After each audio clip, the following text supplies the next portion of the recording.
He's reading into this thing, and of course Autism Speaks and others are all for this, and they want this desperately because wandering is a serious problem. We want to get our loved ones, find our loved ones who have developmental disabilities or have Alzheimer's, and make sure they get back to a safe and secure environment as quickly as possible. This is a bipartisan bill. Senator Grassley on the Senate side and Chuck Schumer sponsored it on the Senate side. Maxine Waters, it's the left, right, middle, everybody in between. This is about helping people who are at grave risk when they wander. And I thank the chair.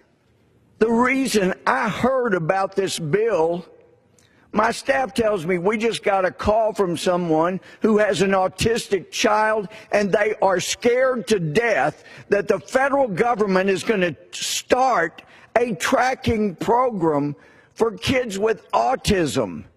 And yet there's provision in here that it's supposed to be voluntary, but once you have the system in place, I can guarantee you, I've seen programs like this get started, and when I'm a judge and law officers come in and say, this person's a threat, they swear to it, the evidence is in the affidavit, then yes, I will give them a warrant to go use whatever they say they believe will be the best way to handle the situation.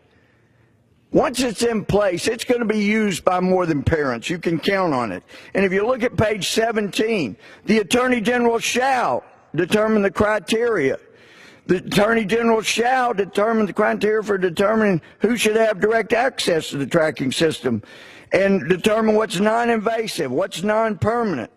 The Attorney General shall make sure that the tracking device access to data is restricted to law enforcement and health agencies, but whoever the Attorney General determines. I'm telling you, this is opening Pandora's box. And as a parent said to us, we can track our child using our own resources, and if we don't have the resources, there are charities that will help us. Please don't let the government start a tracking program, because people in this room could end up being on the list of people who end up having developmental disabilities. And they're a threat, as Homeland Security says, so many of our veterans and our constitutionalists are today. This is about using resources that people have, and if they don't, then let's use charitable money so that the government doesn't invade our privacy any more than it already does.